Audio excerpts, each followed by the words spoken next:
Nature Mantra BP sugar thyroid reversal Nature మంత్రతో సాధ్యం.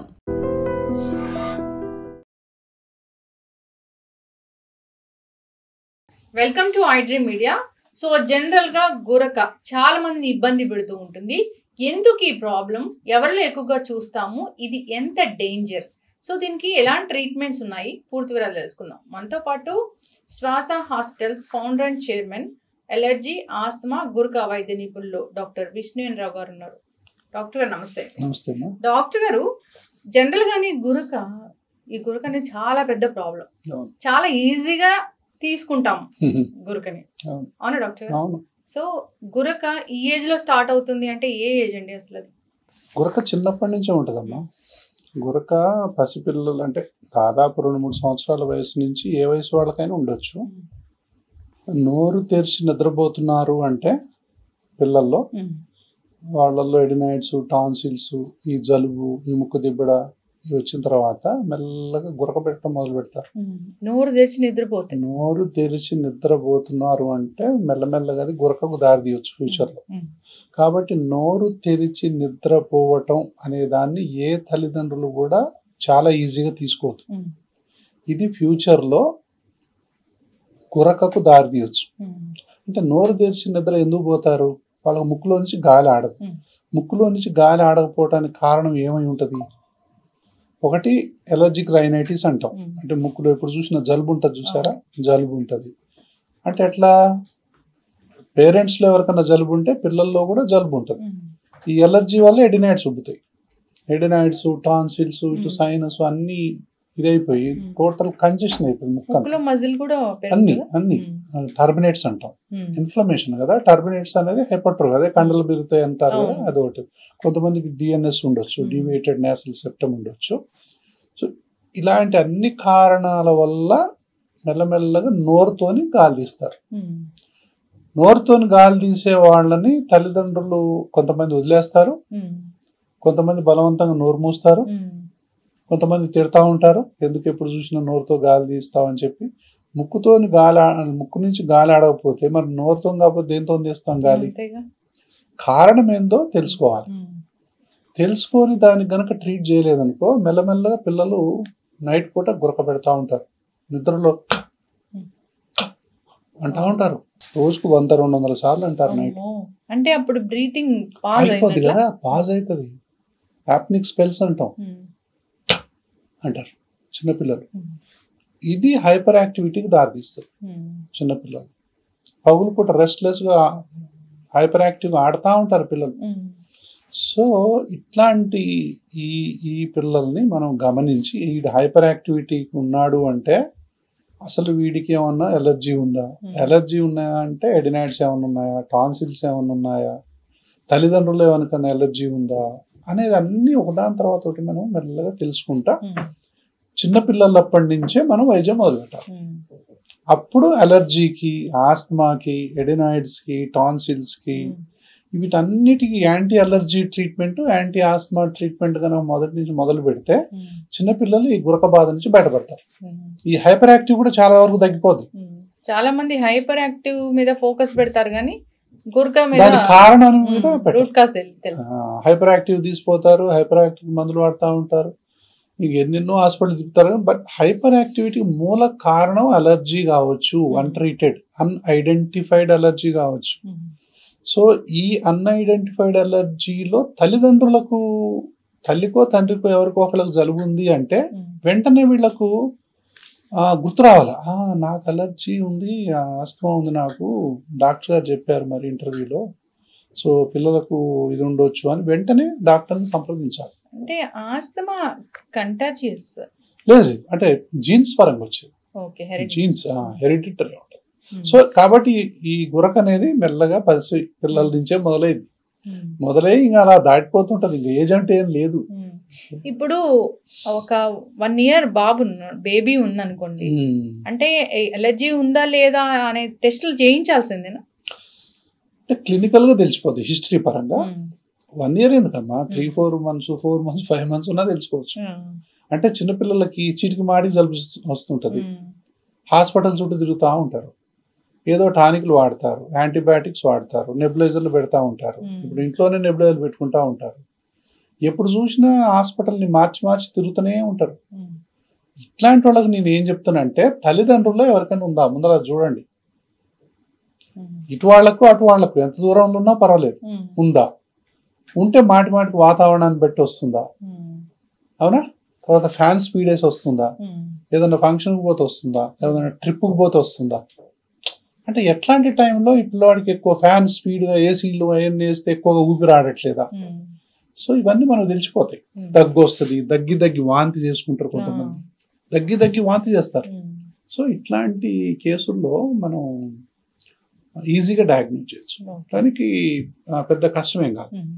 Diagnosis is very easy as far as asthma allergy is concern. అయితే దీనికి మనం viral infections అనుకుంటాం. చాలా మంది జలుబు అని పేరు పెడతాం కదా, జలుబు అంటాం. అదే అలర్జీ అదే ఆస్మా పేరు పెడితే తల్లిదండ్రులు ఫైట్ చేస్తారు, ఒప్పుకోరు. కాబట్టి దానికి తగ్గట్టుగా మనం రాంగ్ ట్రీట్మెంట్ ఇవ్వాల్సి వస్తుంది. అలర్జీ ఆస్మాని గమనించిన తర్వాత ఇన్హలేషన్ ట్రీట్మెంటే ఇవ్వాలి, అదే కరెక్ట్ ట్రీట్మెంట్. కానీ అది ఇస్తే చిన్నపిల్లల నుంచి అలవాటు అయిపోతారేమో, దాని తర్వాత మళ్ళీ ఇట్నే ఇచ్చుకుంటూ పోతే ఎట్లనండి. చిన్నపిల్లలు అప్పటి నుంచి అంటే ఎన్నో అపోహలు, ఎన్నో అనుమానాలు, కానీ ఇవేది కూడా అసలు లెక్కలోకే తీసుకోకూడదు. అంత మంచి మందులు ఉన్నాయి ఇప్పుడు. కాబట్టి సైడ్ ఎఫెక్ట్స్ అనేది జీరో దాదాపు. చిన్నపిల్లల్లో ఇన్హలేషన్ థెరపీ ఇన్హేలర్స్ వల్ల జీరో సైడ్ ఎఫెక్ట్స్. పెద్దగా అంటే కరెక్ట్ డాక్టర్ని సంప్రదించి కరెక్ట్ డోసు డిసైడ్ చేయాలి. ఏ డోస్ పడితే ఆ డోస్ వాడితే సైడ్ ఎఫెక్ట్స్ రాకుండా ఎట్లా ఉంటాయి? ఇప్పుడు అవేర్నెస్ రావడం వల్ల అసలు మెడికల్ షాప్ కి వెళ్ళి తీసుకొని వాడే పరిస్థితి కూడా మనం చూస్తూ ఇది కామన్ కదా. ఇంకా డాక్టర్ కాడికి పోయిన ఇయే రాస్తారు అని వాళ్ళు పోయి అయ్యే కొనుక్కొని వాడుకుంటా ఉంటారు. కానీ అది కరెక్ట్ కాదు. ఏది చీటికి మాటికి వచ్చే జలుబు కానీ, చీటికి మాటికి వచ్చే దగ్గు కానీ, ఈ ముక్కు కారటాలు కానీ, దాని తర్వాత చెవుల నుంచి కూడా చీమ వస్తుంటాయి. సో ఇవన్నీ కూడా నిర్లక్ష్యం చేయదు. ముక్కుకి చెవుకి కనెక్షన్ ఉంటుంది కదా, ఇక్కడ బ్లాక్ అయితే ఇందులోంచి చీమ వస్తుంటది, ఇన్ఫెక్షన్ వస్తుంటది. సో ఇందులో లిక్విడ్ ఫామ్ అవుతా ఉంటుంది. ఇది చిన్నపిల్లల నుంచే ఫామ్ అయింది.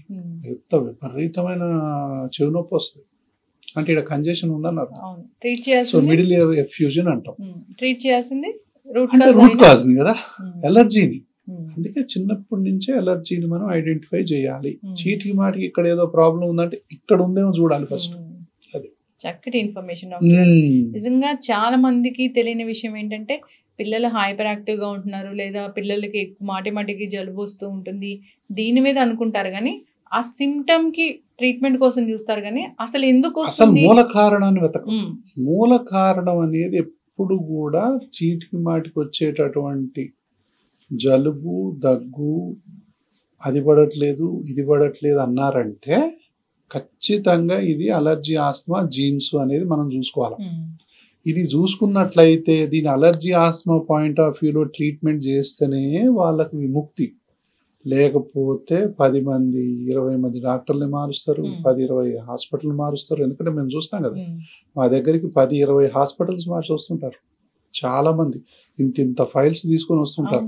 నేనేమంటానంటే కరెక్ట్ కీ పెట్టేదాకా లాక్ ఓపెన్ అయితే కాదు, కరెక్ట్ పాస్వర్డ్ కొట్టేదాకా సిస్టమ్ అయితే ఓపెన్ కాదు.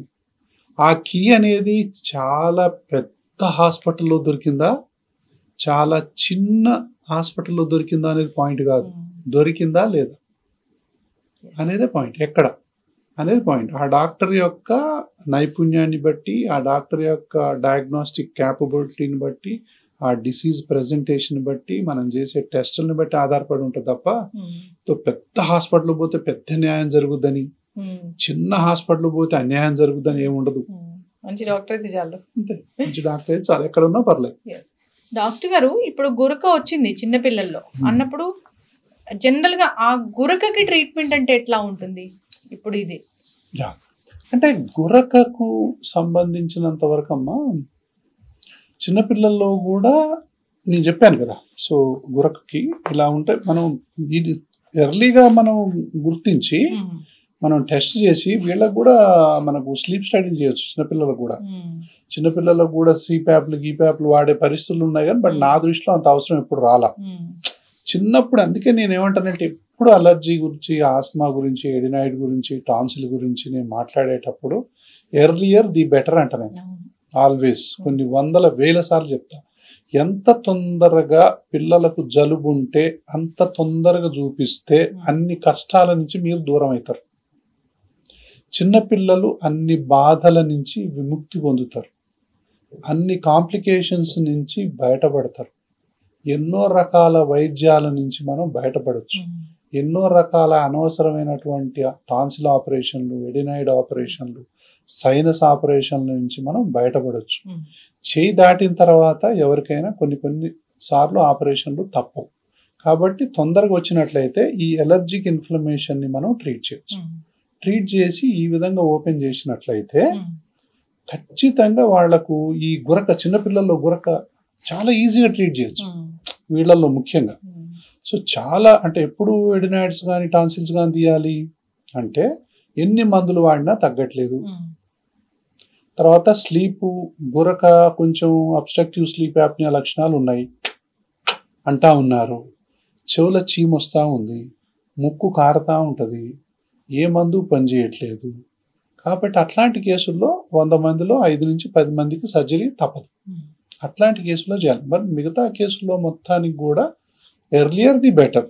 సో యాంటీ ఆస్మా ట్రీట్మెంట్ కనుక మనం వాడినట్లయితే ఇన్హేల్డ్ నాసల్ స్టీరాయిడ్స్ అంటాం, ఇన్హేల్డ్ కార్టికో స్టీరాయిడ్స్ అంటాం. అలా స్టీరాయిడ్ అనగా పెద్ద భయం, అమ్మో స్టీరాయిడ్ అంటాను. సో స్టీరాయిడ్ అనేటప్పుడు నేనేం చెప్తానంటే ఒక్క టాబ్లెట్ ని 1000 ముక్కలో 2000 ముక్కలో చేస్తే ఒక్క ముక్కతోని ఒక్క పఫ్ తయారైంది. కాబట్టి ఒక టాబ్లెట్ ని 1-2 సంవత్సరాలు వాడినట్టు. కాబట్టి దాని మీద అపోహలు పెంచుకోవాల్సిన అవసరం లేదన్నమాట. చక్కటి ఇన్ఫర్మేషన్ డాక్టర్ గారు. పిల్లల్ని కూడా మనం తరచూ గమనిస్తూ ఉండాలి. గురక వస్తుంది అన్నప్పుడు ఖచ్చితంగా ట్రీట్మెంట్ అనేది ఉంది. ఇక చూస్తే టీనేజర్స్ లో కూడా మనం గురక చూస్తాం. టీనేజర్స్ లో గురకకి కారణాలు ఏంటి అంటే ఎవరికైనా అమ్మా ఇప్పుడు ఇదే ప్రాబ్లం పెద్దయ్యేదాకా అబ్స్ట్రక్టివ్ స్లీప్ యాప్నియాకు మెయిన్ కారణం ఏంటంటే అన్ఐడెంటిఫైడ్ అలర్జీస్, అన్ఐడెంటిఫైడ్ ఆస్తమా. ఇది మెల్లగా పెరిగి పెరిగి పెరిగి అబ్స్ట్రక్టివ్ స్లీప్ యాప్నియాకు దారితీస్తాయి జనరల్గా. ఇది నెంబర్ 1 కాజ్. ఇక్కడ దానికి మూల కారణం nasal allergies, tonsils, adenoids, sinus. ఈ చిన్నప్పుడు మనం వైద్యం చేయలేదనుకో టీనేజ్ లోకి ఎంటర్ అవుతాయి, టీనేజ్ లో కూడా చేయలేదనుకో అడల్ట్ లోకి ఎంటర్ అవుతాయి, అప్పుడు కూడా చేయలేదు, అయితేనే ఉంటాయి, ఇంకా ఎక్కడికి పోవి. సైనస్ ఇవన్నీ ఫిక్స్ అయిపోతాయి, ఇంకా నోరు తెరిచి నిద్రపోయి గురక పెడతా ఉంటారు. సో అట్లా ఇది కామన్ గురక, ఇది డాక్టర్ దగ్గర వెళ్ళాల్సిన గురక అని ఎలా తెలుస్తుంది? This is very important. అయితే మనం చూసారా ఒకప్పుడు బాగా కష్టపడి శారీరక కష్టం చేసేవాళ్ళు బాగా కష్టపడ్డ తర్వాత మరిచి నిద్రపోయేవాడు. చాలా గురక పెట్టి మైల్డ్గా మందరంగా అట్లా ఎంత గురక పెట్టినా ఎంతసేపు పెట్టినా ఏం కాదు. అది ఒకప్పటి వాళ్ళ గురక. ఇప్పుడు ఏంటి అంటే ఒబేసిటీ, ముక్కులన్నీ దిబ్బడేసిపోవటం, అతి నిద్ర, ఇక నైట్ అయిందంటే భయమయ్యేంత నిద్ర, భయమయ్యేంత గురక. అంటే అంటుంటారు, అంటే సింహనాదం చేసినట్టే గర్జన, సింహగర్జన అంటాం కదా, అట్లా ఉంటది. సో అంత భయంకరమైనటువంటి గురక. తర్వాత ఒక్కసారి ఉలిక్కిపడి లేవటం, చెమటలతో తడిచిపోవటం, దాని తర్వాత ఇది 10 సెకండ్స్ కంటే ఊపిరి స్తంభించిపోవటం, అంటే బ్రీత్ ఆగిపోద్ది, టోటల్గా ఆగిపోతుంది. చాలా కామన్, అంటే ఆగిపోతుంది బ్రీత్. ఆగిపోయిన తర్వాత పక్కన ఉన్న వాళ్ళ గుండె ఆగిపోతుంది, వాళ్ళు అప్పుడు ఇలా ఇలా ఇలా అని వాళ్ళని లేపుతా ఉంటారు. సో అటు తిరగండి, ఇటు తిరగండి, అది ఇది అని చెప్పి పక్కన వాళ్ళు భయపడతారు. కాబట్టి డాక్టర్ని సంప్రదించాల్సింది ఒక వ్యక్తి గురక పెడుతున్నప్పుడు అంటే ఎప్పుడంటే, ఒకటి విపరీతమైన లా ఉన్నారా లేదా, మెడ విపరీతంగా లా ఉందా లేదా, తర్వాత ఈ వేస్ట్ కూడా లా ఉందా లేదా, అంటే 40 సెంటీమీటర్స్ కంటే ఎక్కువ లావు, 40 సెంటీమీటర్ అంటే 16 ఇంచుల కంటే ఎక్కువ చుట్టుకొలత వేసుకోవాలి మనం. 16 ఇంచులు 17 ఇంచుల కంటే ఎక్కువ ఉందంటే ఇక గురక వస్తున్నట్టే. సో ఇది ఈ విధంగా. సో ఇక్కడ వేస్ట్ 40 ఇంచుల కంటే ఇది ఎక్కువ ఉన్నా, దాని తర్వాత ఎంత తెరిచినా లోపల అన్ని కనపడాలా, నాలుగు తప్ప ఏం కనపడదు. అంటే మనం హెల్దీ హ్యూమన్ నోరు తెరిచినప్పుడు అన్ని కనపడాలి లోపల, ఓ అన్ని కనపడుతుంటాయి. ఏం కనపడవు, ఒక నాలుగే కనపడుతుంటాయి అంతసేపు. అది విపరీతమైన గురక నైట్ పూట, అంటే డోర్ క్రాస్ అయ్యి కూడా బయట వాళ్ళకి వినపడతా ఉంటుంది. తర్వాత పగులు పూట విపరీతంగా నిద్ర, అది డ్రైవింగ్ చేస్తున్నా, టీవీ చూస్తున్నా, పేపర్ చదువుతున్నా, మాట్లాడుతున్నా, కాసేపు అన్నం తిన్న తర్వాత కొంచెం రెస్ట్ తీసుకున్నా, సిగ్నల్ దగ్గర కూడా నిద్రపోతారు. ఎందుకు డాక్టర్? నైట్ పూట నిద్ర ఉండదు. గురక ఉండేవాళ్ళు, గురక ఉండేవాళ్ళు చాలా బాగా నిద్రపోతున్నారు అనుకుంటారు. గురక ఉన్న వాళ్ళకి అది నిద్ర కాదు, అది ఫ్రాగ్మెంటెడ్ స్లీప్ అంటాం. నిద్ర డిస్టర్బ్ అవుతా ఉంటది. ఎందుకంటే ఈ గురక పెట్టినప్పుడల్లా ఈ ఫారింజియల్ వాల్స్, ఈ ఎయిర్వే ఏదైతే ఉందో కొలాప్స్ అవుతుంది. ఎప్పుడైతే అంటే నిద్రలో పోగానే మజిల్స్ అన్ని మనకు రిలాక్స్ అయ్యి తప్పున పడిపోదు. అట్లా పడకూడదు. అంటే నిద్రలో కూడా కొంచెం ఓపెనే ఉంటాయి. వీళ్ళకి ఏమవుతుంది, ఈ గురక ఉన్న పంటతో పడిపోతుంది, ఇప్పుడు గాలి పోదు. కాబట్టి ఈ యొక్క డైలేటర్ మజిల్స్ అంటాము, అవి టోటల్గా రిలాక్స్ అయిపోతాయి. రిలాక్స్ అయిపోయి ఎయిర్వే అనేది కొలాప్స్ అయిపోయి గాలి పోకపోవటం వల్ల మెదడు స్టిమ్యులేట్ అవుతుంది. ఇట్లా వచ్చి మళ్ళీ ఓపెన్ అవుతుంది. మళ్ళీ కాసేపు తీసుకుంటారు. అదే టైంలో మూసుకున్నప్పుడు ఆక్సిజన్ పడిపోతుంది. అదే టైంలో కార్బన్ డైఆక్సైడ్ పెరుగుతుంది. అదే టైంలో హార్ట్ ఎక్కువ బీట్ కొట్టుకుంటూ ఉంటుంది. అదే టైంలో ఎడ్రినలిన్, నార్ ఎడ్రినలిన్, సింపథెటిక్ సిస్టమ్ యాక్టివ్ అవుతుంది. యాక్టివ్ అయ్యి మొత్తం గుండె ఏట్రల్ ఫిబ్రిలేషన్ అంటాం, అట్లా కొట్టుకుంటా ఉంటుంది. అప్పుడు చెమటలు వస్తుంటాయి మనకు. అంటే ఈ గుర్రక ఎప్పుడు డాక్టర్ కాడికి పోవాలి అంటే అతి నిద్ర, విపరీతమైన గురక, దాని తర్వాత అతి నిద్ర, లావు, బాగా ఒబేసిటీ. ఈ ఒబేసిటీని చెప్పానుగా, మెడ లావు, వీటన్నిటితో గుర్తుపట్టవచ్చు మనం. ఇట్లాంటి వాళ్ళు వెంటనే డాక్టర్ దగ్గరికి పోవాలి. ఈయన పగులు పూట అంతా నిద్రపోతున్నాడండి, నైట్ నన్ను నిద్రపోనియట్లేదు గురక వల్ల, విపరీతంగా రోజు రోజు లావు అయిపోతున్నాడు అంటే వెంటనే మీరు డాక్టర్ దగ్గరికి తీసుకెళ్ళండి. ఇది చాలా చాలా ఇంపార్టెంట్. లేని పక్షంలో హార్ట్ అటాక్స్ ముప్పు అనేది కొంచెం ఉంటుంది, బ్రెయిన్ స్ట్రోక్స్ వస్తుంటాయి, దాని తర్వాత యాక్సిడెంట్స్ అవుతుంటాయి. ఇలా కాకపోతే హార్మోనల్ చేంజ్ వస్తుంటుంది, సోషల్ డిస్టర్బెన్సెస్, ఫ్యామిలీ డిస్టర్బెన్సెస్, ఎన్ని డిస్టర్బెన్సెస్ అసలు ప్రతిదీ డిస్టర్బ్ అవుతుంటుంది. ఇప్పుడు ఈ గురక ఒక జబ్బులాగా ఉంది, వాళ్ళకి నిద్ర ఉండదు. అవును, నిద్ర లేని వల్ల ఈ జబ్బులన్నీ వచ్చేస్తాయి. అంటే గురక అంటే ఎందుకు నిద్ర లేదు అంటే ఏంటంటే దీన్ని ఎట్లా భావించవచ్చు అంటే యాప్నియా అంటాం. అంటే 10 seconds కంటే ఎక్కువ ఊపిరి స్తంభించిపోవడం. అప్పుడు బ్రెయిన్ స్టిమ్యులేట్ అయ్యి కొంచెం మనకు మేలుకు వస్తుంది. మేలుకు వచ్చినప్పుడు అని మళ్ళీ తీసుకుంటాం. అంటే స్లీప్ అంతా ఫ్రాగ్మెంటెడ్, కంటిన్యూస్ స్లీప్ ఉండదు, ముక్కలు ముక్కలు అయిపోతుంది స్లీప్. అయిపోయేసరికి అంటే ఏంటి, బాగా పడుకున్న వ్యక్తిని గంటకు ఒక 50 సార్లు గిచ్చామనుకోండి, నిద్ర ఉన్నట్ట ఈక్వల్ టు దట్. కాసేపు లేస్తాడు కదా, నిద్రపోయే టైం కల్లా కొంచెం గిచ్చామనుకో మళ్ళీ లేస్తాడు, మళ్ళా గిచ్చామనుకో లేస్తాడు. అంటే ఫ్రాగ్మెంటెడ్ స్లీప్. అది మొత్తం మీద ఇంకా అంతకంటే టార్చర్ ఏముంటుంది, ఓవరాల్ గా నిద్ర ఉండదు. అందుకేంటి ఇది నిద్ర లేమితో సమానం, నిద్ర పోని దాంతో సమానం. నిద్ర అంటే ఏంటి, మనకు 4 స్టేజ్లో ఉంటుంది స్లీప్. అంటే స్టెప్ 1, స్టెప్ 2, స్టెప్ 3, తర్వాత రెమ్ స్లీప్ అంటాం. అంటే మనం మిద్దె మీద నుంచి మెట్లు దిగి నిద్రాదేవి ఒడిలో పోయినట్టుగా స్టెప్ దిక్కుంటా పోయిన తర్వాత అసలు మనం ఎక్కడున్నామో ఏం చేస్తున్నామో తెలియదు కదా, సుఖ నిద్ర అంటారు. అసలు ఏమి గుర్తుండదు, లేచిన తర్వాత ఎంత బాగా నిద్రపోయానో అనుకుంటారు. అలా ఉంటే అది కరెక్ట్ నిద్ర అన్నమాట. వీళ్ళు లెవెల్ 1, లెవెల్ 2లోనే మళ్ళీ పైకి వస్తారు. అంటే లెవెల్ 3కి ఇంకా డెప్త్కి పోరు. అంటే 3rd స్టేజ్ 4th స్టేజ్లోకి ఎంటర్ అవ్వరు. 1వ స్టేజ్ 2వ స్టేజ్లోనే తిరుగుతూ ఉంటారు. కాబట్టి అంటే డీప్ స్లీప్లోకి పోనంత వరకు మనకు తృప్తి ఉండదు.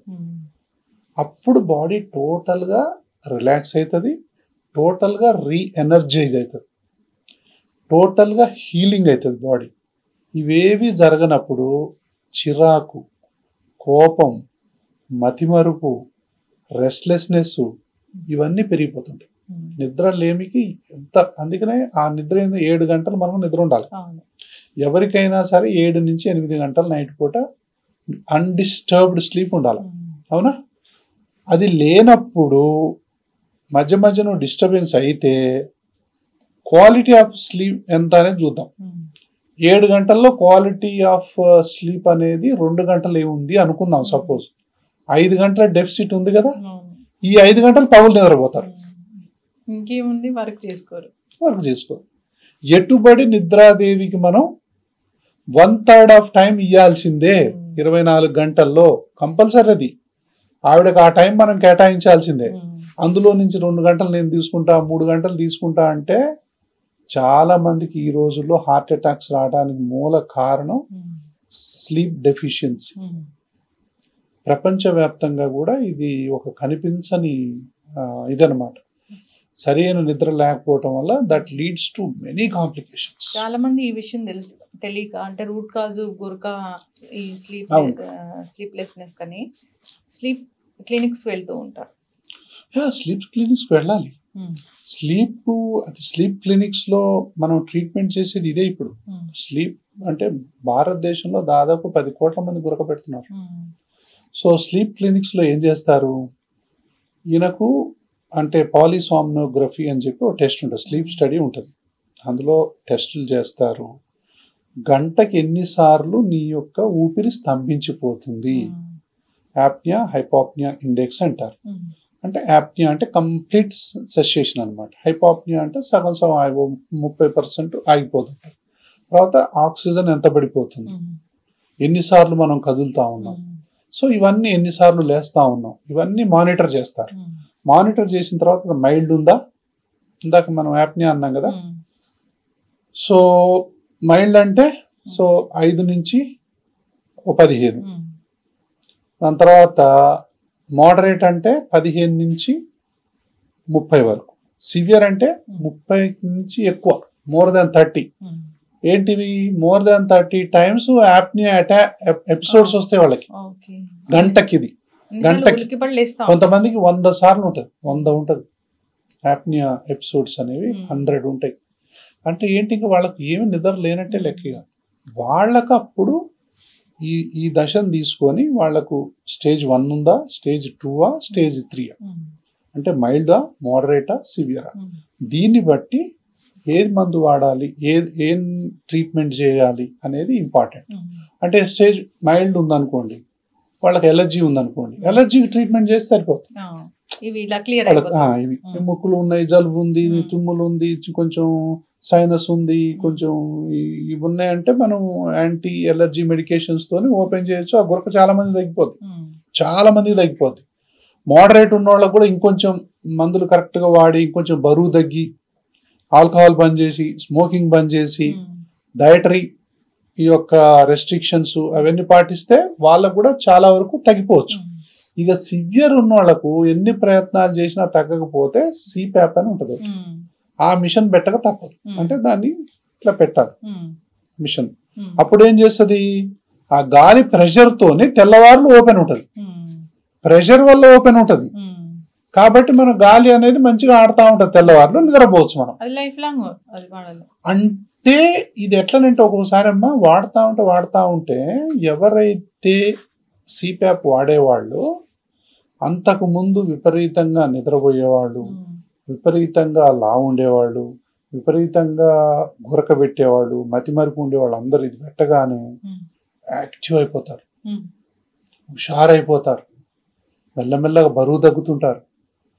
అంటే ఒక కొత్త మనిషి మళ్ళీ వస్తాడు అనమాట. అంతకుముందు మన్నుదున్న పాములా ఉండేటటువంటి వ్యక్తి సిప్యాప్ పెట్టగానే కొత్త మనిషిలాగా నవ్వుతుంటారు, అంటే మారిపోద్ది మళ్ళీ. అంటే వెయిట్ తగ్గిపోతారు. అప్పుడు వాళ్ళకు 2-3 నెలలు వాడిన తర్వాత వాళ్ళలో ఒక పట్టుదల రావాలి. నేను ఎటుబడి ఈ మిషన్ వాడకుండా ఉండాలంటే డాక్టర్ గారు చెప్పినవన్నీ నేను పాటించాలా, ఇప్పుడు ఒక 80 కేజీలు ఉన్నాడు, ఆయన ఉండాల్సింది ఒక 65 కేజీలు అనుకో, 15 కేజీలు తీసేయాలి. 80 అంటే ఎంత బరువు తగ్గించాలో అంత బరువు తగ్గించాలి. తర్వాత ఎలర్జీలు ఉన్నా ఇవి ఉన్నా కూడా దానికి ట్రీట్మెంట్ తీసుకోవాలి. ఆల్కహాల్, స్మోకింగ్లు అవి ఇవి ఏమన్నా ఉంటే బంద్ చేసుకోవాలి. ఫిట్నెస్ అనేది బాగా. తర్వాత దీనికి గురకు సంబంధించిన కొన్ని ఎక్సర్సైజ్లు కూడా ఉంటాయి. అంటే మయోఫేషియల్ ఎక్సర్సైజెస్ అంటాం. ఇప్పుడు అందులో అతి ముఖ్యమైనది ఏంటంటే నాలుక. ఎంతసేపు అట్లా ఒక 15 సెకండ్స్ అట్లా బయట ఉంచడం. దాని తర్వాత ఈ నాలుకని ఇట్లా 15 సెకండ్స్ ఇట్లా మళ్ళీ కిందికి పైకి. అంటే నాలుకని ఎంత మనం బలంగా బయటకు తీసుకొస్తే అంత ఎక్సర్సైజ్ అయింది దానికి. నాలుక నొప్పిలేస్తుంది. ఆ ఎక్సర్సైజ్ ఎంత చేస్తే ఆ జీనియో గ్లాసెస్ అనే మజిల్ ఉంటుంది, ఆ మజిల్ మంచిగా టోన్ అవుతుంది. టోన్ అయ్యి ఈ ఇందా చెప్పాను కదా కొలాప్స్ అయింది అనేది, కొలాప్స్ కానియకుండా చూస్తుంది. కాబట్టి ఈ ఎక్సర్సైజ్లు ఇంకా చాలా రకాలు ఉంటాయి. ఈ ఎక్సర్సైజ్ చేసుకోవాలి, ఫుడ్ మెయింటైన్ చేయాలి, ఎలర్జీలు ఆస్తమాలు ఉంటే తగ్గించుకోవాలి, బరువు గిరువు అంతా అంటే చేసుకున్నట్లయితే మెల్లమెల్లగా ఇది వాడాల్సిన పరిస్థితి నుంచి కూడా కొంతమంది బయటపడతారు. ఎంతకు తగ్గలేదు, నేను బరువు తగ్గను డాక్టర్ గారు మీరు ఏమన్నా చెప్పండి, నేనైతే తగ్గడానికి పెట్టుకోక తప్పదు. లేదా పెట్టుకోకపోతే ఏమైంది, గురకు వస్తుంది, మతిమరుపు వస్తుంది, ఇంట్లో పక్కన ఎవరు నిద్రపోరు, అన్ని కాంప్లికేషన్స్ అన్ని వస్తాయి, హార్ట్ అటాక్స్ వస్తాయి, అన్ని వస్తాయి. సో ఎప్పుడైతే మనం ఈ మిషన్ పెడతామో హ్యాపీనెస్ అన్ని మాయమైపోతాయి, గురక అనేది సైలెంట్ అయిపోతుంది, పక్కన ఉన్న వాళ్ళకు ఆరోగ్యం బాగుంటుంది. ఫస్ట్ ఇది తెలియక గురక ఒక ప్రాబ్లము, ఒక severe problem, severe health issue అని తెలియక నిద్రలోనే హార్ట్ అటాక్ వచ్చి చనిపోయిన వాళ్ళని చాలా మంది. ఇంకోటి చెప్తానమ్మా, ఎవరైతే గురక పెడుతున్నారో, ఎవరైతే అతి నిద్రకు గురవుతున్నారో, ఎవరైతే దాని తర్వాత ఒబేసిటీగా ఉన్నారో, ఎవరిలోనైతే బీపీ ఎంతకు కంట్రోల్ కావట్లేదు, ఎవరిలోనైతే షుగర్ ఎంతకీ కంట్రోల్ కావట్లేదు, ఎవరిలోనైతే కొలెస్ట్రాల్ ఎంతకీ కంట్రోల్ కావట్లేదు, లైపిడ్ ప్రొఫైల్స్ ఎంతకీ కంట్రోల్ కావట్లేదు, వీళ్ళందరికీ ఫస్ట్ గురకుందా లేదా చూసుకోండి. ఇన్ని కోమార్బిడిటీస్ కూడా ఉంటాయి. అసలు ఎవరికైనా బీపీ ఉంది అంటే ముందర మీరు నైట్ పూట నిద్ర గురకుందా లేదా చెక్ చేసుకోవాలి. మీకు డయాబెటీస్ ఎన్ని మందులు వాడినా తగ్గట్లేదు అంటే నైట్ పూట అసలు గురకుందా లేదా చూడాలి. సో ఇప్పుడు నాకు గురకుందో లేదో, కొంతమంది ఒంటరిగానే ఉండేవాళ్ళు ఉంటారు కదా, మరి వాళ్ళకి ఎట్లా తెలియాలి? ఇప్పుడు ఏంటంటే స్మార్ట్ ఫోన్ ఒకటి పెట్టి అక్కడ రికార్డ్ బటన్ నొక్కి నిద్రపోవాలి. నిద్రపోయిన తర్వాత అది తీసుకొచ్చి డాక్టర్కి చూపించాలి. అది చక్కగా రికార్డ్ చేస్తుంది. దాన్ని బట్టి వెంటనే చెప్పేయచ్చు, నీ బీపీ తగ్గపోవటానికి కారణం ఏంటి, నీ షుగర్ తగ్గపోవటానికి కారణం ఏంటి, నీ బరువు తగ్గపోవటానికి కారణం ఏంటి. సో ఇవన్నీ మనకు తెలిసిపోతాయి. ఓకే, అయితే గురక సౌండ్ ని బట్టి అది ఎంత క్రానిక్ అనేది తెలుసుకోవచ్చా మనం? అంటే గురక జనరల్ గా అంటే కొంతమంది గురకే ఉండదు, అబ్స్ట్రక్టివ్ స్లీప్ యాప్నియాలో ఎప్పుడూ గురక ఉండాల్సిన అవసరం లేదు. కానీ గురక అనేది అంటే దాని స్థాయి అనేది రకరకాలు ఉంటుంది. ఆ రూమ్ వాళ్ళు డిస్టర్బ్ అవుతారు, పక్క రూమ్ వాళ్ళు డిస్టర్బ్ అవుతారు, పక్కింటి వాళ్ళు కూడా డిస్టర్బ్ అవుతారు. అంత స్థాయిలో గురక ఉంటుంది. కొంతమందికి గురక ఉండకపోవచ్చు, అయితే వాళ్ళలో అతి నిద్ర ఉంటుంది, వాళ్ళలో అదే సైలెంట్ గా బీపీ, సైలెంట్ గా డయాబెటీస్, సైలెంట్ గా హార్ట్ అటాక్స్, అంటే హార్ట్ డిసీజెస్, హార్ట్ ఫెయిల్యూర్స్, అంటే ఎర్రిథ్మియాస్ అంటాం, అంటే అది లయబద్ధంగా కొట్టుకోకపోవటం, ఇవన్నీ వస్తున్నాయి. అంటే వీళ్ళకి గురక టెస్ట్ చేయాలి ఫస్ట్. ఎవరైనా సరే నాకు ఎప్పుడు చూసినా నిద్ర వస్తుందంటే ఫస్ట్ గురక టెస్ట్ చేయాలి. ఎప్పుడు ఎక్కడ పడితే అక్కడ నిద్రపోతున్నారు కానీ గురక లేదు అంటే స్లీప్ స్టడీస్ తెలిసిపోద్ది అంతా. హెల్తీ ఇండివిజువల్ ఒకసారి వెళ్ళి చేయించుకుంటే అంటే ఎవరైనా సరే, ఇప్పుడు చాలా మందికి ఎట్లనంటే అమ్మ ఎవరు చేయించుకోవాలంటే కొంతమందికి అలర్జీలు ఉంటాయి, సైనస్ ఉంటది, బ్రాంకైటిస్ ఉంటది, వాతావరణం అది పడట్లేదు ఇది పడట్లేదు అంటా ఉంటారు కదా. వాళ్ళు ఒబీస్ ఉన్నా వాళ్ళల్లో ఊరికే అంటే పగులు కాగానే విపరీతమైన నిద్ర వస్తున్నా మనం మాట్లాడుతుంటాం నిద్రపోతుంటారు, పేపర్ చదువుతాం నిద్రపోతుంటారు, డ్రైవింగ్ చేస్తుంటే నిద్రపోతుంటారు, ఎక్కడ పడితే అక్కడ నిద్రపోతుంటారు. ఎక్కడ పడితే అక్కడ నిద్రపోతున్నారు అంటే స్లీప్ స్టడీ చేయించుకోండి. మీకు గురక ఉండొచ్చు, గురకకి ఇప్పుడు మంచి మందులు అందుబాటులో ఉన్నాయి. గురకకు ఇప్పుడు మిషన్ ద్వారా కూడా మనం సిప్యాప్ అనే మిషన్ ద్వారా కూడా ట్రీట్మెంట్ చేయొచ్చు. లైఫ్ స్టైల్ మోడిఫికేషన్స్ అనేవి చేసుకోవాలి. దానికి సంబంధించినటువంటి కొన్ని ఎక్సర్సైజులు కూడా ఉంటాయి. కాబట్టి ఇవన్నీ గనక మనం తెలుసుకోకుండా గురక అంటే ఒక నవ్వులాట. అవునా? గురక అనేది ఎంత మాత్రం నవ్వులాట కాదు. గురక అనేది ఒక సీరియస్ మెడికల్ హెల్త్ ప్రాబ్లం. ప్రపంచవ్యాప్తంగా అత్యంత భయంకరమైన ప్రాబ్లం ఏదైనా ఉంది అంటే ఇప్పుడు గురకనే. దాదాపు అమెరికాలో ఒక 10 మందిని తీసుకుంటే 4-5 గురక పెడుతున్నారు. మన దేశంలో 2-3 గురక పెడుతున్నారు. అంటే లిటరల్ గా ప్రపంచం అనేది గురకలోకి వెళ్ళిపోతుంది. ఎందుకు?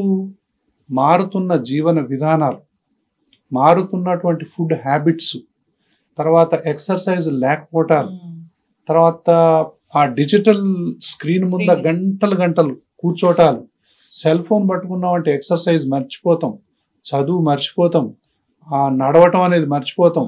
అన్ని మర్చిపోయి కోట్లాది గంటలు, లక్షలాది గంటలు మనం డిజిటల్ స్క్రీన్ ముందు ఉండటం వల్ల ప్రతి ఒక్కళ్ళు ఒబేసిటీ అనేది ఒక ఎపిడమిక్ వస్తుంది. ఊర్లలో ఒబేసిటీ ఉంది ఇప్పుడు. అంటే ఇండియాలో దాదాపు ఇప్పుడు 40% of the population is going to be obese. 40% ఏంటండమ్మా, చాలా ఎక్కువ కదా. అంటే దేశ జనాభాలో సగం పాపులేషన్ ఒబీస్ కాబోతున్నారు మెల్లగా. ఫిజికల్ యాక్టివిటీ లేదు అంటే ఎంత డేంజరస్. కాబట్టి మనం ప్రమాదపు అంచుల్లో ఉన్నాము. కాబట్టి దీనికి ఏంటంటే అవేర్నెస్ పెంచుకోవాలి. కంపల్సరిగా మనం ఎక్సర్సైజ్ చేయటం కానీ, డైట్ని పాటించటం కానీ, అలర్జీలు ఆస్తమాలు ఉంటే దాన్ని కరెక్ట్ చేసుకోవటం కానీ, తర్వాత ఎవరికైతే అతి నిద్ర ఉందో వాళ్ళు పోయి వెంటనే స్లీప్ స్టడీ చేసుకోవటం, ఎవరికైతే ఎంతకు బీపీ తగ్గట్లేదో పోయి స్లీప్ స్టడీ చేసుకోవటం, ఎవరికైతే షుగర్ ఎంతకు తగ్గట్లేదో చేసుకోవటం, హార్ట్ డిసీజెస్ ఎవరికైతే ఉన్నాయో ఎన్ని మందులు వాడినా తగ్గట్లేదో పోయి స్లీప్ స్టడీ కూడా తీసుకోవాలి. అంటే స్లీప్ స్టడీ అనేది ఇప్పుడు కామన్ టెస్ట్ అయిపోయింది. అంటే ఎంతకి ఏది తగ్గట్లా, పరిష్కారం ఏంటో దొరకట్లా. సో మాటికి హార్ట్ ప్రాబ్లమ్స్ వస్తున్నాయి, ఎంతకు బీపీ కంట్రోల్ కావట్లా, ఎంతకు షుగర్ కంట్రోల్ కావట్లా, ఎప్పుడు చూసినా చిరాకు, కోపం, మార్నింగ్ హెడేక్స్. ఇంకోటి మార్నింగ్ హెడేక్స్, లేస్తానే చిరాకు, అన్రిఫ్రెషింగ్ స్లీప్ అంటాం. అంటే నిద్రపోయినప్పుడు మనం లేచి చాలా బాగా నిద్రపోతాం, ఎంత ప్రశాంతంగా నిద్రపోయాను ఈ రోజు అంటాం. అట్లా మాట చెప్పిన అసలు లేరు. ఇప్పుడు ఏంటంటే లేవగానే ఇంకోసేపు నిద్రపోతే బాగుండు, ఎంతసేపు నిద్రపోయినా నిద్ర చాలకపోవటం, ఎంతసేపు నిద్రపోయినా నిద్ర చాలటం లేదు అంటే నీకు నైట్ పూట గురకున్నట్టే. కాబట్టి వెంటనే మనం స్లీప్ స్టడీ చేయించుకోవాలి. దాంతోపాటు గురక, అతి నిద్ర ఇవన్నీ ఉన్నట్లయితే వెంటనే చేయించుకోవాలి. లేకపోతే ఇవన్నీ కూడా డేంజర్ బెల్స్ అమ్మా. ఇప్పుడు మనం కార్ నడుపుతుంటాం, కార్ నడిపేటప్పుడు మనకు డాష్ బోర్డ్ ఉంటుంది కదా, డాష్ బోర్డ్ మీద ఒక రెడ్ సిగ్నల్ వచ్చింది అనుకో, ఒక ఎల్లో మార్క్ చోటు ఇది ఉంటుంది కదా, ఒక గీతలాగా వస్తుంది. అమ్మో ఏంటి ఏదో వచ్చింది అంటాం కదా. అంటే మెల్లగా గురక పెడుతున్నాం అంటే అది రావాలి. దాని తర్వాత రెండో రెడ్ సిగ్నల్ కనిపించింది అనుకో డాష్ బోర్డు మీద, అదేంటి అతి నిద్ర. ఏంటి నాకు ఇట్లా అసలు డ్రైవింగ్ చేస్తుంటే నిద్ర వస్తుంది ఏంటి, అదొకటి. దాని తర్వాత నైట్ పూట ఎవరైనా నీకు అని చెప్తున్నారు అనుకో, చెప్తుంటే అదొక డేంజర్. ఇప్పుడు కార్లో ఒక 5-6 రెడ్ సిగ్నల్ కనపడ్డాయి అనుకో డాష్ బోర్డు, ఎవరైనా కార్ నడుపుతారా? నడపరుగా, వెంటనే ఆపుతారుగా. ఇది కూడా అంతే. దీని కూడా ఏంటంటే స్టాప్ బ్యాంగ్ అనేటటువంటి ఒక చిన్న ఒక యాక్రోనిమ్ లాగా ఉంది. అంటే ఏంటంటే ఎస్ అంటే స్నోరింగ్, అబ్జర్వ్డ్ యాప్నియా అంటే నైట్ పూట మీరు అంటున్నారండి అంటే అబ్జర్వ్డ్ యాప్నియా ఉన్నట్టే కదా.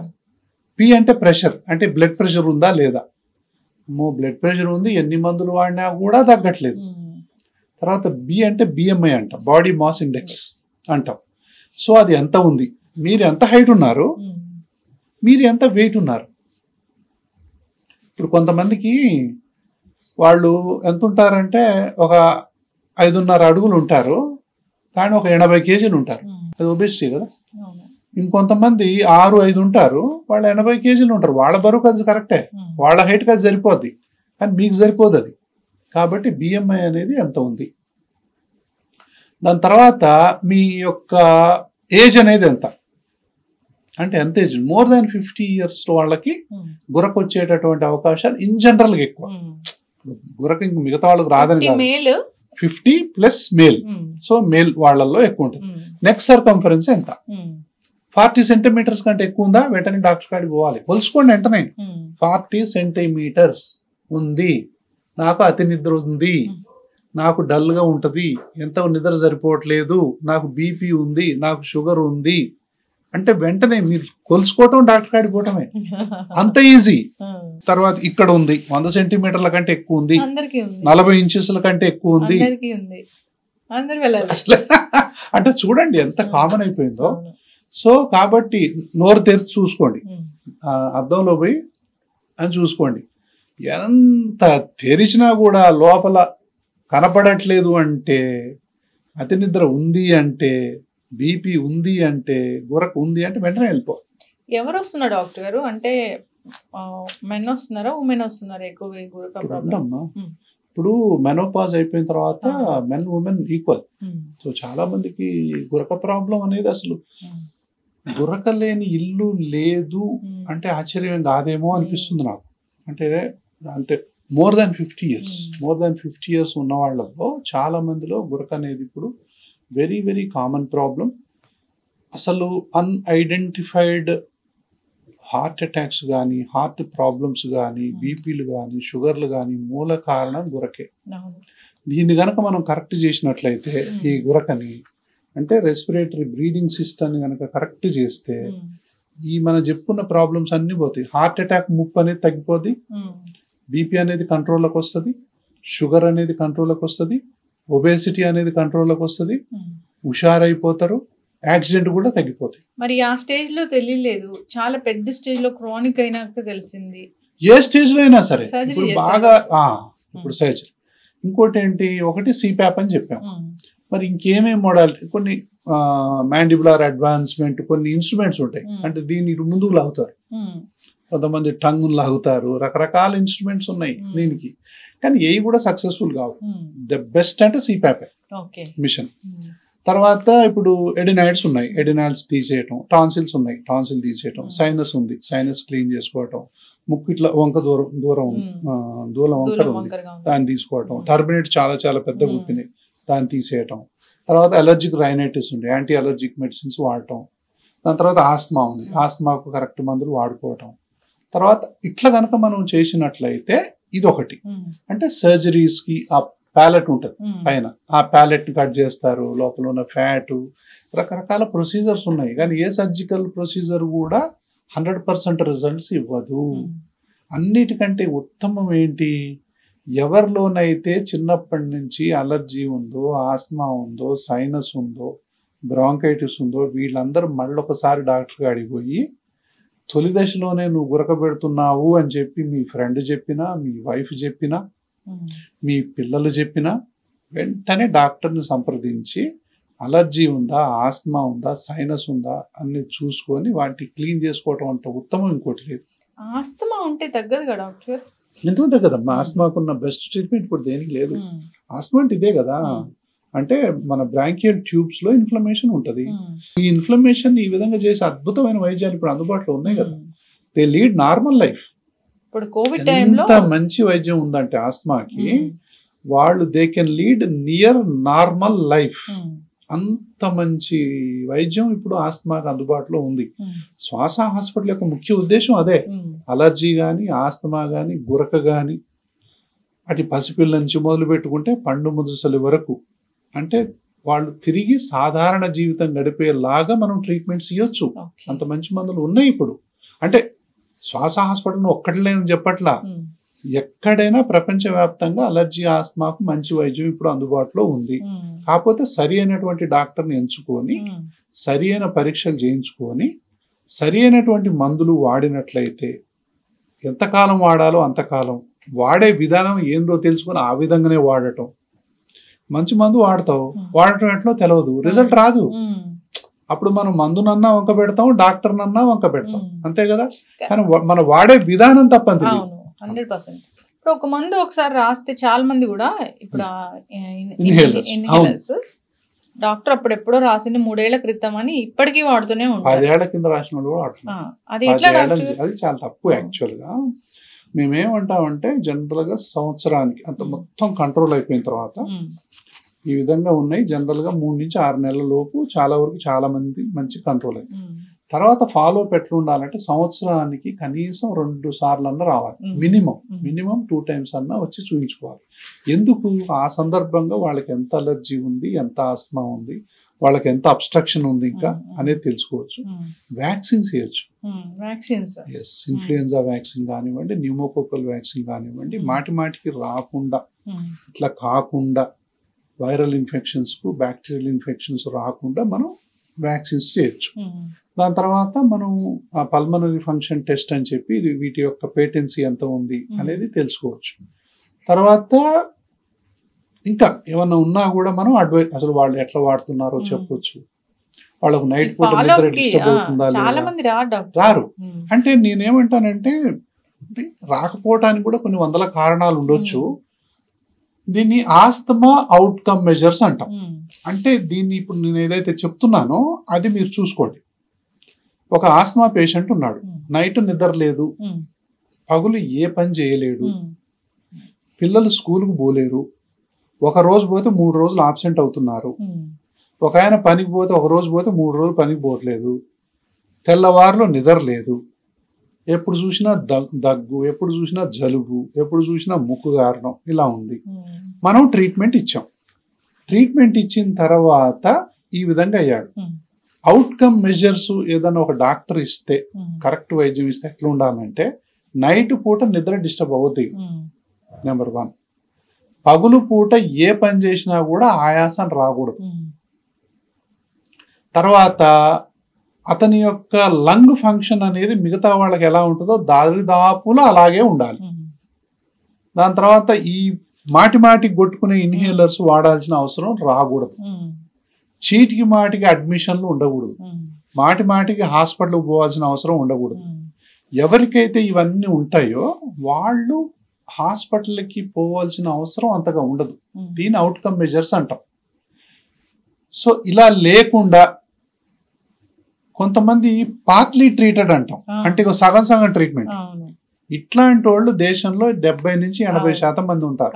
వీళ్ళ గురించే మీరు మాట్లాడుతున్నారు.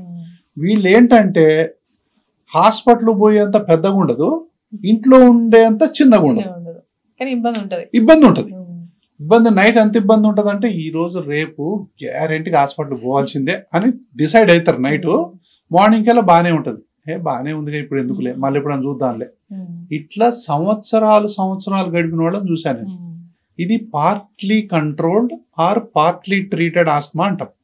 ఇదేమో totally untreated and uncontrolled asthma అంటాం. ఇదేమో normal or totally controlled treatment అంటాం, ఆస్మా ట్రీట్మెంట్ అంటాం. ఈ విధంగా అవటం అనేది లక్ష్యం. చాలా మంది ఇప్పుడు ఈ విధంగా అసలు వైద్యం తీసుకుని వాళ్ళు దేశంలో కొన్ని కోట్ల మంది ఉన్నారు ఇంకా ఇలాగే బాధపడుతూ. సో వీళ్ళు అంటే ప్రతిరోజు నరకాన్ని అనుభవిస్తూ ఉంటారు.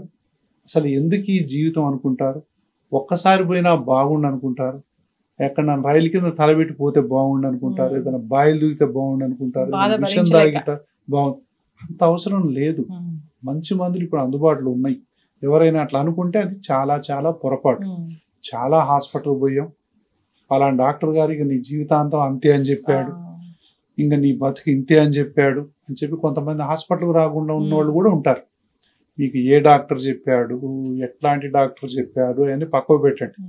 కానీ అలర్జీ ఆస్మాకు మంచి వైద్యం అందుబాటులో ఉంది. తుమ్ములు ఉన్నాయి, జలుబు ఉంది, దగ్గు ఉంది, తెమడ వస్తుంది, ఆయాసం వస్తుంది, ఏ పని చేసినా కూడా ఆయాసం వస్తుంది, మెట్లెక్కితే ఆయాసం వస్తుంది, అద్దింట పడట్లేదు, ఇద్దింట పడట్లేదు, ఊరికే దగ్గుతా ఉన్నారు, మనకు ఇట్లా చేసేటటువంటి వైద్యం అందుబాటులో ఉంది అనేది ఒకటి ఇది తెలుసుకోవాలి. ఇలాంటి వాళ్ళు ఏంటి పార్ట్లీ ట్రీటెడ్ కేసెస్ ఎప్పుడో మీరు అన్నట్టు 5 సంవత్సరాల కింద 10 సంవత్సరాల కింద వచ్చేసి మళ్ళీ వాళ్ళకి ఇష్టమైనటువంటి ఇన్హేలర్స్ మళ్ళీ రిలీవర్సే వాడుతూ ఉంటారు. సో ఇవన్నీ కూడా అంటే పని అంతా డిస్టర్బ్ అయితేనే ఉంటుంది. ఏదైనా ఫంక్షన్ పోదామంటే పోలేరు, ఏదైనా పిల్లల్ని తీసుకొని టూర్ పోదామంటే పోలేరు, ఏదైనా సెకండ్ షో సినిమా పోదామంటే పోలేరు, ఏదైనా కష్టం వచ్చేటటువంటి పని పోలేరు. పోస్ట్ పోన్ అన్నా చేస్తారు, అవాయిడ్ అన్నా చేస్తారు. ఏదైనా సరే ఈ 2 లక్షణాలు ఎవరికి ఉన్నాయో చూసుకోండి. Either they postpone or they avoid the work. బయటికి పోవాలా, ఏం పోతాం లేదు, రేపు పోదాంలే అట్లా అనుకున్నారంటే అట్లా అనుకున్నారు అంటే ఈ ప్రాబ్లం ఎక్కడో ఒక చోట ఉన్నట్లే. ఎవరికి, ఎవరిలోనైతే తుమ్ములు, జలుబు, దగ్గు, ఆయాసం, అది పడదు ఇది పడదు అనే వాళ్ళల్లో మనం పోస్ట్ పోన్ చేస్తున్నాము అంటే వాళ్లకు అన్ట్రీటెడ్ అలర్జీ ఆస్మా ఉన్నట్టే లెక్క. అయితే వాళ్ళు అట్లా బాధపడాల్సిన అవసరం ఈ రోజుల్లో లేదు అని చెప్పడం మన ఉద్దేశం. ఎందుకంటే అంత మంచి వైద్యం అందుబాటులో ఉంది. అసలు దేని వల్ల వస్తుందో తెలుసుకోవచ్చు. డస్ట్ వల్ల వస్తుందా, పోలెన్ వల్ల వస్తుందా, బొద్దింకాల వల్ల వస్తుందా, లేకపోతే ఇప్పుడు ఎన్నో రకాల అంటే ఫంగస్ వల్ల వస్తుందా, అన్ని అలర్జీ టెస్ట్లు అనేది అందుబాటులో ఉన్నాయి. ఇప్పుడు దేని వల్ల వస్తుందో తెలుసుకోవచ్చు. డస్ట్ కు ఎక్కువ ఈ దేశంలో డస్ట్ మైట్ ఎలర్జీ ఎక్కువ అమ్మా.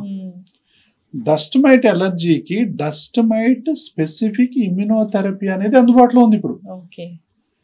అంటే ఏంటి, టాబ్లెట్ రూపంలో ఈ డస్ట్ ఎలర్జీ ఉన్న వాళ్ళకి ఆ మందులు వాడాం, ఈ మందులు వాడాం, ఆ ఇన్హేలర్ వాడాం, ఇది వాడాం, ఏది వాడినా తగ్గట్లే డాక్టర్ అని ఒక 100 మందిలో ఒక 5-6 అంటుంటారు. వాళ్ళకి ఇమ్యునోథెరపీ కూడా ఇప్పుడు అందుబాటులో ఉంది. అంటే ఏంది, ఆ డస్ట్నే మనము ఒక పౌడర్గా చేసి దాన్నే ఒక టాబ్లెట్గా చేసి దాన్నే నాటి కింద పెట్టడం, వ్యాక్సిన్ లాగా. ఆ టాబ్లెట్ మనం 1 సంవత్సరమో 2 సంవత్సరాలు కనుక వాడినట్లయితే తర్వాత ఎంత డస్ట్కి ఎక్స్పోజ్ అయినా కూడా తుమ్ములు రాని పరిస్థితి ఏర్పడదు. దాన్ని ఇమ్యునోథెరపీ అంటాం. సో ఇది శ్వాస హాస్పిటల్లో డస్ట్ మైట్ ఇమ్యునోథెరపీ కానీ అన్ని రకాల ఇమ్యునోథెరపీలు ఇప్పుడు అందుబాటులో ఉన్నాయి. అందుకే అలర్జీ ఆస్మాకి ఇప్పుడు బ్రహ్మాండమైనటువంటి వైద్యం అందుబాటులో ఉంది. ఎవ్వరూ బాధపడాల్సిన అవసరం లేదు, భయపడాల్సిన అవసరం లేదు. మందులకు భయపడతారు, స్టీరాయిడ్స్ అనగానే భయపడతారు, ఇన్హేలర్స్ అనగానే భయపడతారు, తల్లిదండ్రులు అయితే గజగజ వణికిపోతారు.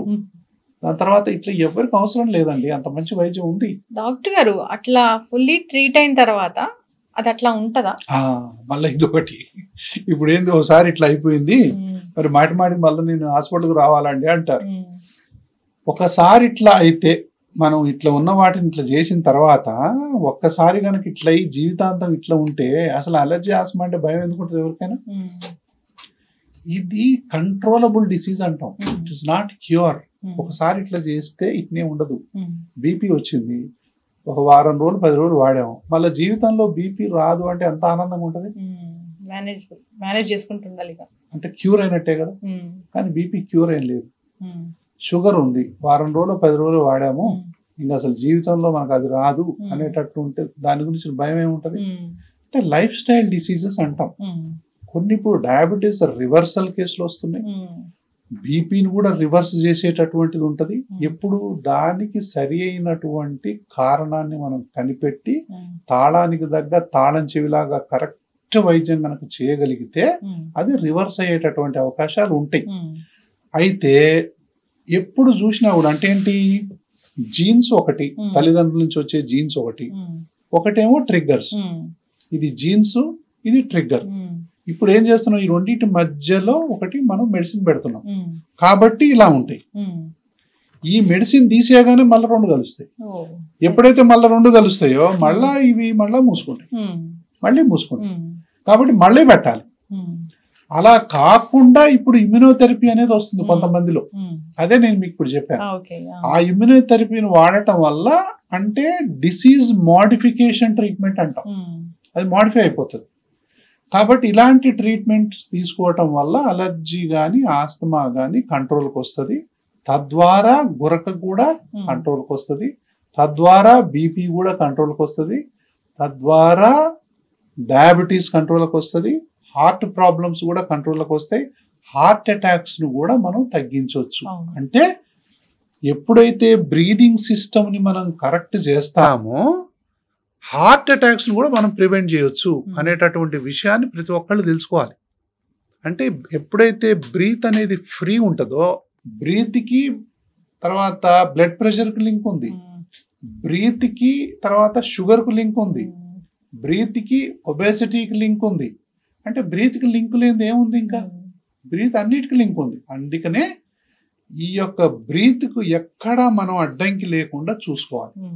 ఎప్పుడైతే బ్రీత్కి మనం ఏ అడ్డంకి లేకుండా రెస్పిరేటరీ సిస్టంలో మనం చూడగలిగితే దాదాపు ఒక 20-30 రకాల జబ్బుల నుంచి మనం బయటపడవచ్చు.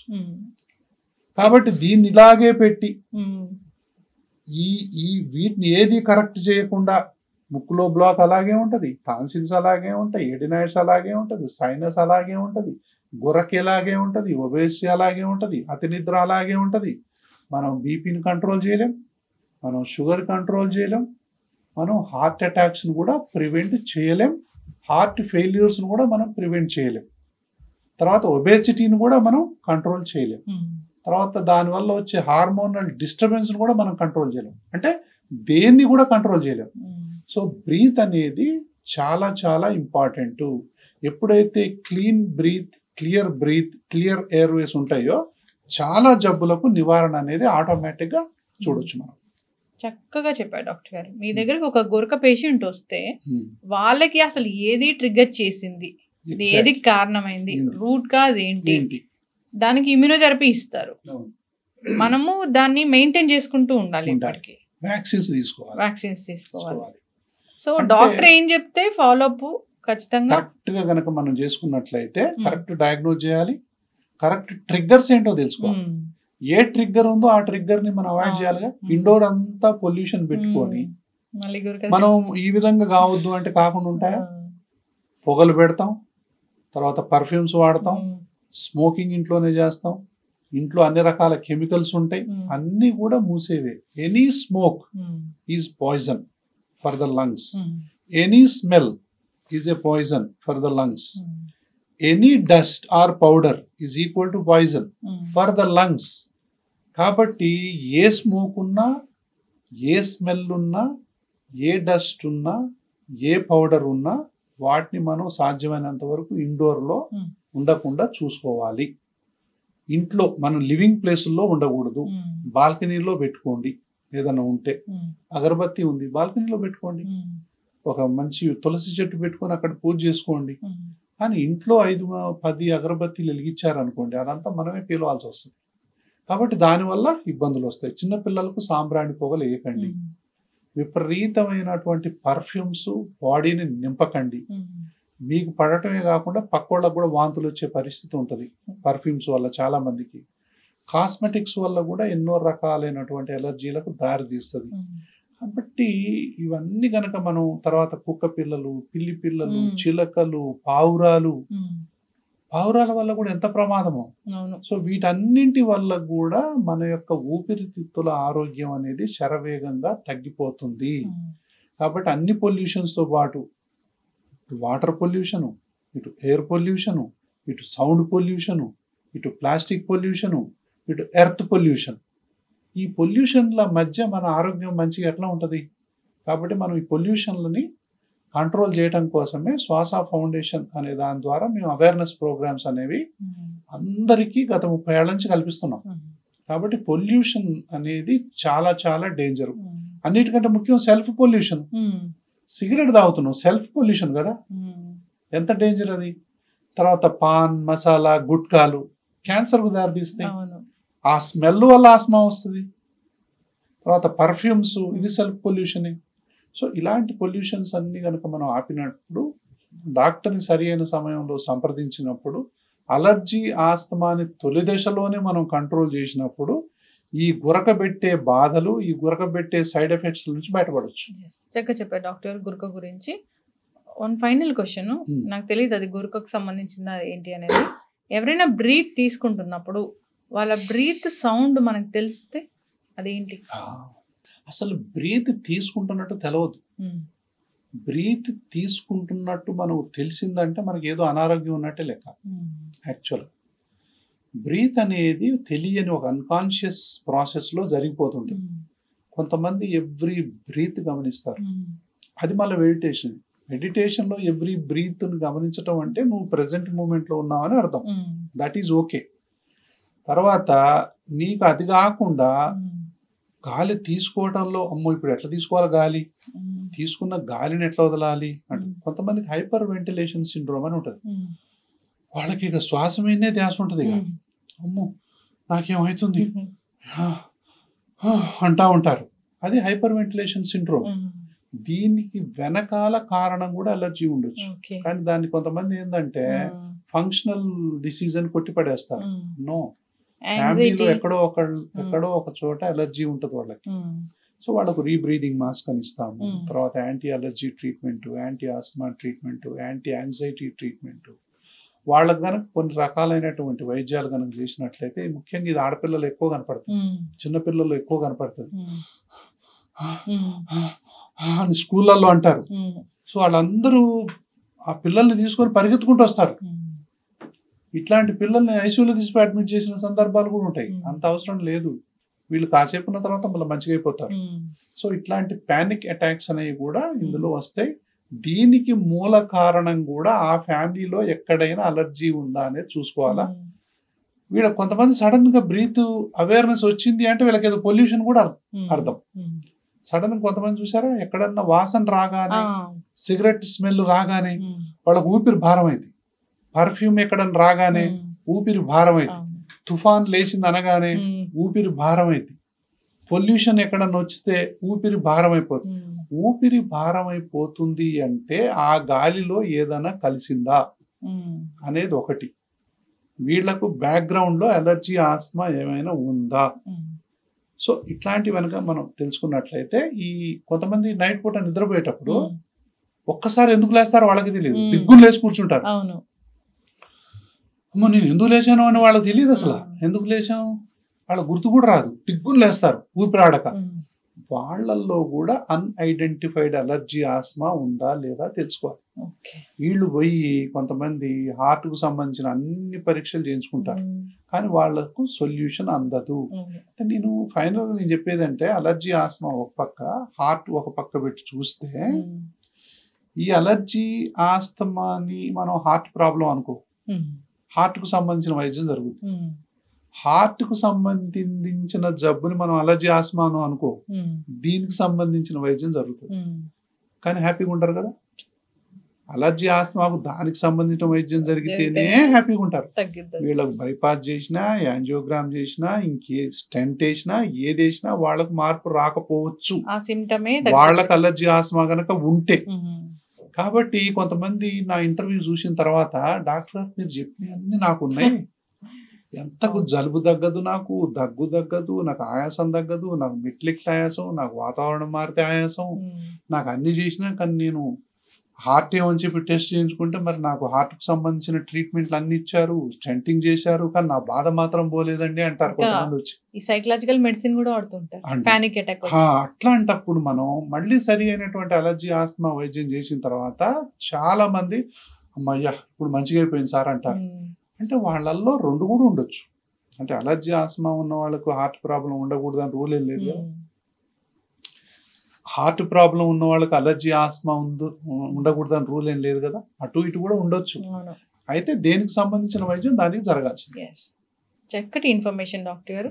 ఎవరికైనా ఇప్పటి వరకు గురక లేదు, రాకూడదు అంటే, గురక లేదు, గురక రాకూడదు అంటే, గురక ఫస్ట్ ఎవరికి ఎక్కువగా ఉంటదమ్మా?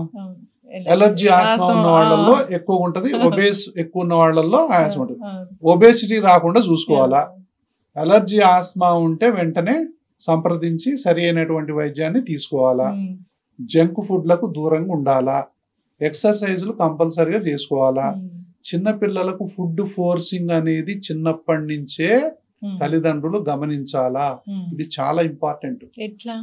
ఇప్పుడు ఫుడ్ ఫోర్సింగ్ అనే ఒక పెద్ద జబ్బు చిన్న పిల్లలు ఉంటారు, వాళ్లకు తల్లిదండ్రులు ఎట్లా పెడతారో తెలుసా మీకు? ఇంట్లో యుద్ధాలు జరుగుతాయి, కుక్కీ పెడతాడు, వద్దు బాబోయ్ అని ఏడుస్తుంటాడు వాడు. అమ్మో వీడు చూడండి నీరసం అయిపోతున్నాడు, వీడు ఆకలంతా దాచుకుంటున్నాడు, వీడు ఏమీ తినడండి. ఏం తింటాడు? నువ్వు పెట్టి పెట్టి పెట్టి ఇంకేం తింటాడు? కాబట్టి నేనేం చేసిన, ఇప్పుడు 1 year ఉన్నాడమ్మా పిల్లవాడు. 8 కేజీల నుంచి దాదాపు 10 కేజీలు 12 కేజీల వరకు కూడా 10 కేజీల వరకు ఉండొచ్చు కొంతమంది. యావరేజ్ ఇండియన్ 8 కేజీలు ఉన్నా ఓకే, 8 నుంచి 10 మధ్య ఉంటారు. 2 ఏళ్ళు ఉన్నాయి అనుకో 10 నుంచి 12 కేజీలు ఉంటారు. 3 ఉన్నాయి అనుకో 12 నుంచి 14 కేజీల మధ్య ఉంటారు. 3 ఏళ్ల పిల్లవాడి కుక్కి పెడుతుంటే వాడు బరువు చూస్తే 20 కేజీలు ఉంటాడు. ఇంకా పెడతానే ఉంటారు. ఏంటి కారణం అంటే నీరసం సార్ వీడికి అంటారు. దయచేసి తల్లిదండ్రులకి నేను చెప్పేది ఏంటంటే ఈ సందర్భంగా ఫుడ్ ఫోర్సింగ్ చెయ్యకండి. కొంతమంది ఇళ్లలో కొంతమంది 2 చేతులు పట్టుకుంటారు, కాళ్ళు 2 పెట్టుకుంటారు, పట్టుకొని ఫుడ్ పెడుతుంటారు. అంటే గృహ హింస ఇది పిల్లలకి. కొంతమంది తల్లిదండ్రులు తల్లి శబ్దం వస్తుంటది, వీడికి అన్నం పెడుతున్నట్టు ఏదో వాడు పోయి ఎక్కడో దాచుకుంటాడు, ఒక ఇంట్లో దాచుకోవటం, టేబుల్ సాట్ను దాచుకో. అంటే మీరు అన్నం పెడుతున్నారంటే పిల్లలు భయపడి పారిపోయేలాగా మీరు చేయొద్దు. వాళ్ళు వచ్చి అడిగినప్పుడు పెట్టండి. ఫుడ్ ఫోర్సింగ్ చెయ్యొద్దు. ఫుడ్ ఫోర్సింగ్ అనేది ఈ దేశంలో చైల్డ్హుడ్ ఒబేసిటీకి మూల కారణం. తర్వాత ఇళ్లలో కూల్ డ్రింకులు తీసుకొచ్చి పెట్టడం, పిజ్జాలు, బర్గర్లు, జంక్ ఫుడ్లని తీసుకొచ్చి మనం స్టోర్ చేయటం, ఇవన్నీ కూడా బంద్ చేయాలి. ఫస్ట్ 3 years వరకు పిల్లలకు స్వీట్ ఇవ్వద్దు, అది రూల్. ఫస్ట్ 1000 days 1000 days అసలు స్వీట్ ఇవ్వద్దు పిల్లలకి. దానివల్ల మన మైక్రోబయోమ్ అనేది చిన్నప్పుడే తయారైద్ది. ఆ మైక్రోబయోమ్ జీవితాంతం ఉంటుంది, దాన్ని మనం డిస్టర్బ్ చేయొద్దు. మంచి ఫుడ్ వస్తే మంచి బ్యాక్టీరియా పెరుగుతుంది, మంచి బ్యాక్టీరియా ఉంటే మంచి తెలివితేటలు వస్తాయి, మంచి బ్యాక్టీరియా ఉంటే జబ్బులు రావు, మంచి బ్యాక్టీరియా ఉంటే అంత మంచిగా జరుగుతుంది. ఈ మంచి బ్యాక్టీరియా అనేది మంచి ఫుడ్ మీదనే బతుకుతుంది. చెడు బ్యాక్టీరియా కావాలంటే జంక్ ఫుడ్లు, ఆ ఫుడ్లు, కూల్ డ్రింక్స్, చాక్లెట్స్. సో మీరు రకరకాల ఫుడ్లన్నీ ఇస్తే అది వస్తుంది. దాంతోపాటు ఒబేసిటీ. ఎప్పుడైతే చెడు బ్యాక్టీరియా వచ్చి డిస్బయోసిస్ అంటాం, ఎప్పుడైతే వచ్చి చేరిందో that leads to obesity, that leads to diabetes, that leads to cancers, that leads to psychological problems. ఇంటెలిజెన్స్కి మూల కారణం మంచి బ్యాక్టీరియానే. చిన్నప్పుడు తల్లిదండ్రులు ఈ విషయాన్ని గమనించాలి. ఫస్ట్ 3 years వరకు ఎవరు కూడా పిల్లలకు స్వీట్ పెట్టకండి. ఎనీ స్వీట్ అసలు పిల్లలకు స్వీట్ అనేది పెట్టకుండా చేయాలి. దాదాపు సరే ఇప్పుడు ఒకప్పుడు occasional that is okay, but 1000 days ని స్వీట్ పెట్టకుండా పిల్లల్ని పెంచాలి అని నిర్ణయం తీసుకోండి. తీసుకుంటే ఆ పిల్లలకు జీవిత కాలం పాటు మీరు మంచి ఆరోగ్యాన్ని ఇచ్చిన వాళ్ళు అవుతారు. అంతేగాని గిన్నె పట్టుకొని అదిగో చందమామ, ఇప్పుడు అది లేదులేండి చందమామ, ఇదిగో టీవీ, ఇదిగో సెల్ టీవీ, సెల్ ఫోన్ లో చూపించుకుంటా కుక్కుతా ఉన్నారు పిల్లలకి, పాటలు పెట్టుకుంటా. కాబట్టి ఈ కుక్కటం అనేటటువంటిది ఎంత తొందరగా పిల్లలకు తీసేస్తే పిల్లలకు మా అంత స్వేచ్ఛ ఇచ్చిన వాళ్ళం అవుతాం. ఒబేసిటీ బొద్దు ముద్దుగానే కాదు, బొద్దుగున్నారంటే వాళ్ళకు జబ్బుల మయమైపోద్ది. పెరిగిన తర్వాత గురక వస్తుంది. మీరు అన్నారు కదా, గురక రాకుండా ఉండాలంటే మనం ముందు నుంచి ఏం చేయాలా? ఫస్ట్ ఇదే చేయాలా. చిన్న పిల్లలకు ఇది బెటర్. అలర్జీ, ఆస్మా ఉంది, నోరు తెరిచి నిద్రపోతున్న, నోరు తెరిచి ఎవరైనా మన పిల్లలు ఉన్నారంటే వెంటనే డాక్టర్ చూపించాలి. వెంటనే డాక్టర్, అది మనం గురకని బంద్ చేసినట్టే. చిన్న పిల్లలు ఎవరైనా నోరు తెరిచి నిద్రపోతున్నారు, మాటికి జలుబు వస్తుంది, టాన్సిల్స్ ఉన్నాయి, ఎడినాయిడ్స్ ఉన్నాయి, చీటికి మాటికి జలుబు చేస్తుంది, చీటికి మాటికి హాస్పిటల్కి పోతున్నాం, వాడు ఎప్పుడు చూసినా నోరు తెరిచే ఉంచుతున్నాడు అంటే వెంటనే డాక్టర్ని సంప్రదించాలి. సంప్రదిస్తే వాడి యొక్క బ్రీతింగ్ సిస్టమ్ని మనం మంచిగా చేయొచ్చు. ఈ విధంగా ఉందో ఏమో, ఈ విధంగా చేసినాం అనుకో ఫ్యూచర్లో గురకను తీసేసిన వాళ్ళం అవుతాం మనం. కాబట్టి ఒబేసిటీ తీస్తే ఫ్యూచర్లో గురక తీసేసిన వాళ్ళం అవుతాం. స్వీట్స్ మనం చిన్నప్పుడే ఇవ్వకపోతే గురకను తీసేసిన వాళ్ళం అవుతాం. దానివల్ల హార్ట్ అటాక్స్ని ప్రివెంట్ చేసిన వాళ్ళం అవుతాం. తర్వాత ఎన్ని రకాల జబ్బులు, ఎన్నో రకాలైనటువంటి క్యాన్సర్ని ప్రివెంట్ చేసిన వాళ్ళం అవుతాం. కాబట్టి ఫుడ్ ఈజ్ మెడిసిన్. సో ఈ విషయాన్ని మనం అందరం గుర్తించాలి. చక్కగా చెప్పారు డాక్టర్ గారు, చాలా చక్కటి ఇన్ఫర్మేషన్. గురక, దీని గురించి అసలు అవేర్నెస్ లేదు. అంటే గురక అదొక పెద్ద ప్రాబ్లం. గురకని అదే చిన్న ప్రాబ్లం లాగా మనం తీసుకుంటూ ఉంటాము. దానివల్ల ప్రాణాలు పోయే పరిస్థితి అనేది వస్తుంది. చాలా మంది సెలబ్రిటీస్ ని చూసాము, గురక ఉంది, దానివల్ల హార్ట్ అటాక్ వచ్చి చనిపోయారు అనేది. సో అప్పుడెప్పుడు ఆ కాసేపు మనం వింటాం కానీ తర్వాత మనం మర్చిపోతాము. గురక వస్తుందంటే ఒక చక్కటి డాక్టర్ దగ్గరికి వెళ్ళాలి. అలర్జీ, ఆస్తమా, స్పెషలిస్టులు ఉన్నారు, ఆ డాక్టర్ దగ్గరికి వెళ్ళాలి, వాళ్ళు ట్రీట్ చేస్తారు. రూట్ కాజ్ ఏంటో తెలుసుకుంటారు, ట్రీట్మెంట్ అనేది ఉంటుంది. మళ్ళీ రాకుండా ఉండాలంటే జాగ్రత్తలు ఏంటి చెప్తారు. ఇమ్యునోథెరపీ అని చెప్పారు, చాలా చక్కటి ఇన్ఫర్మేషన్ డాక్టర్ గారు అదైతే. సో ఎందువల్ల వస్తుంది అనేది, దాన్ని తగ్గించడం అనేది అసలు ఇంకా అంతకన్నా బెస్ట్ ట్రీట్మెంట్ అంటే ఏముంటుంది. ఎస్, గురక లేదంటే మంచి నిద్ర ఉంటుంది, మంచి నిద్ర ఉంటే మంచి హెల్త్ ఉంటుంది. చక్కటి ఇన్ఫర్మేషన్ డాక్టర్ గారు, ఫాలో అవ్వాలని కోరుకుందామండి. ధన్యవాదాలు. Sir, one life lesson what medicine has taught you. Whatever you can do without expecting. But I really believe మన పాజిటివ్ యాటిట్యూడ్ ఉంటేనే మనం ఏదైనా సాధించగలం. గట్ ని మనం కరెక్ట్ గా డీల్ చేసినట్లయితే అది మనకి పాజిటివ్ హార్మోన్స్ ని రిలీజ్ చేస్తుంది. షుగర్ వచ్చిన వాళ్ళ పరిస్థితి ఏంటి? పొట్ట దగ్గర పెరిగితే దాన్ని ఆండ్రాయిడ్ అంటారు, ఆండ్రాయిడ్ ఫోన్ కాదు. అసలు థాట్స్ ఎందుకు వస్తాయి? బ్రెయిన్ డెడ్ అంటే దానికి ప్రపంచం అంతా కూడా కొన్ని నిర్దిష్టమైనటువంటి లక్షణాలు. మానసికంగా ధైర్యంగా ఉంటే క్యాన్సర్ జయించవచ్చు. You are a doctor for a cause, sir. అంతే. వాళ్ళకి వచ్చిన ఆదాయం కాకుండా ఫ్రీ సర్వీస్ ఎంతమందికో చేస్తారు.